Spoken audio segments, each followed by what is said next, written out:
Le titre « Soyez le ciel pour vos contemporains ». Alors, c'est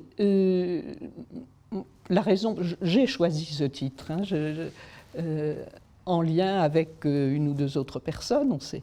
Et il me semble être à la fois dans le style de la règle, c'est-à-dire que la règle, ce n'est pas une succession d'impératifs, hein, c'est une incitation, ce sont des paroles qui incitent, qui invitent, qui incitent.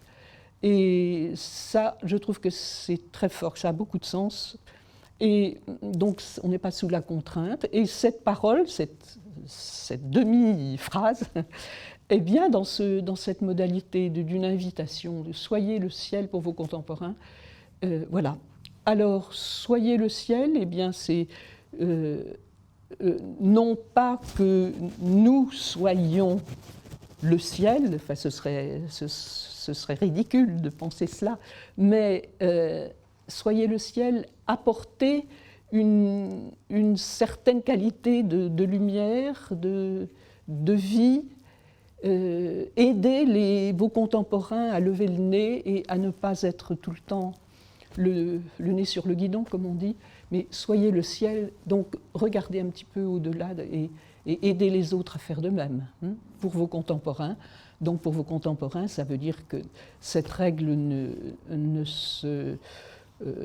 cette règle concerne quiconque est notre contemporain, vit de notre temps. L'écriture de Sœur Myriam est souvent assez poétique.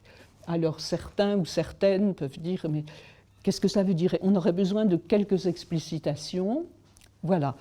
Alors ces personnes extérieures à la communauté ont exprimé, et ça a été su que notre prieure actuelle, Sœur Mireille, m'a dit un jour, mais plusieurs personnes demandent s'il existe un commentaire de la règle. Alors, les commentaires littéraires ou de règles de communautés monastiques, ça existe. Et c'est comme ça que nous nous sommes dit, mais c'est sans doute intéressant, y compris pour nous-mêmes, les sœurs. Nous avons vécu 125 ans à peu près sans règle, si ce n'est la parole de Dieu, qui peut bien sûr suffire à structurer une vie, hein, ça c'est tout à fait sûr. Pourquoi ? Parce que nous étions souvent à nous dire, mais voyons, quelle est notre identité, justement, comme communauté de sœurs protestantes ? Ou bien on nous posait cette question, quelle est votre spiritualité ? Et ma foi, nous étions un peu démunis devant ces questions, et nous avons senti, au fur et à mesure des années, surtout dans ces 50 dernières années, disons, que nous avions besoin de préciser les choses, de nous préciser notre identité, en fait. Il y a eu hésitation nous avions à ce moment-là comme prieure Sœur Myriam, nous lui avons demandé de se mettre au travail parce qu'il nous semblait qu'il fallait que une règle soit écrite par une seule personne. Et nous avons vraiment eu la conviction que Sœur Myriam était la personne qui avait un certain don d'écriture, une vie spirituelle d'une profondeur dans laquelle nous nous reconnaissions aussi. Voilà. Alors c'est comme cela que Sœur Myriam est partie, que nous l'avons envoyée en ermitage et qu'elle a écrit ce texte, qui est revenu, qu'elle a rapporté pour l'une de nos rencontres de communauté. Et donc nous en avons fait une lecture, pas page par page, mais quand même une lecture de bonne feuille, une lecture critique. Et nous lui avons dit peut-être, si tu ajoutais un chapitre sur, voilà, 2 ou 3 chapitres, ce serait tout à fait bien. Sœur Myriam est repartie. Une dizaine de jours est revenue avec ce texte que nous avons tout à fait entériné. Toute la réflexion sur le travail, le monde, ou dans la spiritualité, sur tel ou tel thème, peut rejoindre à coup sûr des personnes qui ne sont pas engagées dans la vie religieuse. Donc elle est plus large, elle est destinée à un public plus large que celui d'une communauté. Isaac de l'Étoile, ce n'est pas Saint Bernard, il n'a pas l'envergure de Saint Bernard, mais c'est un des grands cisterciens du XIIe siècle. Et ce XIIe siècle, il n'est pas sans rapport avec notre XXe, XXIe siècle. Donc, en fait, on a là un lien, un petit lien avec le monachisme ancien. Et le titre de la règle, c'est aussi un texte qui émane d'un orthodoxe et d'un évêque et d'un moine orthodoxe. Donc, tous ces liens, je crois, ils nous font sentir peut-être que notre règle et notre communauté portent un appel à s'engager pour l'unité de l'Église qui a plusieurs visages. Alors notre quête de l'unité, elle est vraiment de fondation. C'est la raison pour laquelle le pasteur Vermeil et sœur Caroline Malvezin ont senti un appel, une contrainte à consacrer une communauté à l'unité de l'Église, mais bien sûr aussi à une réponse aux besoins émergents de la société, pas seulement dans l'unité de l'Église, mais aussi dans le service. Voilà. Alors, jointure. Oui, il y a de fait un chapitre qui s'intitule « Jointure » dans notre règle. Pour moi, il y a essentiellement créer du lien. Créer du lien entre des diversités de telle sorte que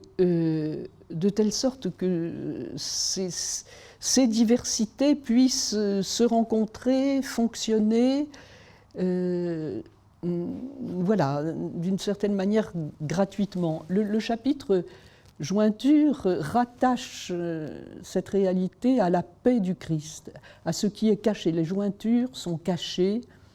Comme quelqu'un nous le disait un jour, on n'y est attentif que quand elles font mal, les articulations. Et c'est bien vrai. Donc, éviter qu'elles fassent mal, aider à ce que ces jointures fonctionnent aussi paisiblement que possible. Parler de la louange, ce n'est peut-être pas le plus heureux, mais sentir que le Saint-Esprit, auquel nous croyons fortement, lorsque nous nous mettons en prière, lorsque nous entrons dans la prière, l'Esprit Saint descend sur nous et fait jaillir de nous, en quelque sorte, des paroles de louange, des paroles qui disent la gloire de Dieu, la grandeur de Dieu, des paroles d'action de grâce, louange, action de grâce. C'est très proche, ce n'est pas tout à fait la même chose, mais c'est très proche. Voilà, la louange, la règle emploie l'image de l'alouette qui monte droit dans le ciel. C'est cela, la louange. Apprendre à croire que ce Dieu auquel je crois est un Dieu qui entend d'abord, c'est-à-dire que mes paroles, mes demandes, je crois qu'elles ne tombent pas dans le vide, elles sont recueillies quelque part. Et puis, je crois aussi que ce Dieu, que je nomme mon Dieu, est un Dieu qui souffre avec nous, est un Dieu de communion, de présence. Je crois qu'il y a un texte qui, pour moi, est peut-être le plus beau sur l'intercession dans le livre de Daniel. Lorsque les trois jeunes gens sont dans la fournaise, nous prions peut-être pour qu'ils soient retirés de la fournaise et dans toutes nos situations humaines et actuelles. Or, ils ne sont pas retirés de la fournaise, mais lorsque le roi Nabuchodonosor envoie contrôler si tout se passe comme il le souhaitait, eh bien, les témoins reviennent en disant « ils sont maintenant 4, et l'un d'eux a un visage d'ange, et il circule librement. » Alors, qu'est-ce que cela veut dire ? Pour moi, cela veut dire que Dieu est fondamentalement le Dieu qui descend chez nous, dans nos situations, et que l'intercession, c'est ce n'est pas forcément croire qu'il y aura un exaucement qui fera disparaître la problématique, mais que Dieu vient nous y rejoindre. C'est un temps tout à fait particulier, la maladie, l'épreuve de la maladie. Le chapitre s'appelle « L'épreuve de la maladie », donc c'est bien une traversée exigeante. Et puis, cette épreuve qui peut, c'est toujours dans le chapitre maladie, s'il advient que la mort se produit, eh bien, faisons de cet événement un événement qui nous rappelle l'essentiel, c'est-à-dire que la vie est infiniment précieuse et que le temps ne doit pas être perdu, le temps d'aimer ne doit pas être perdu.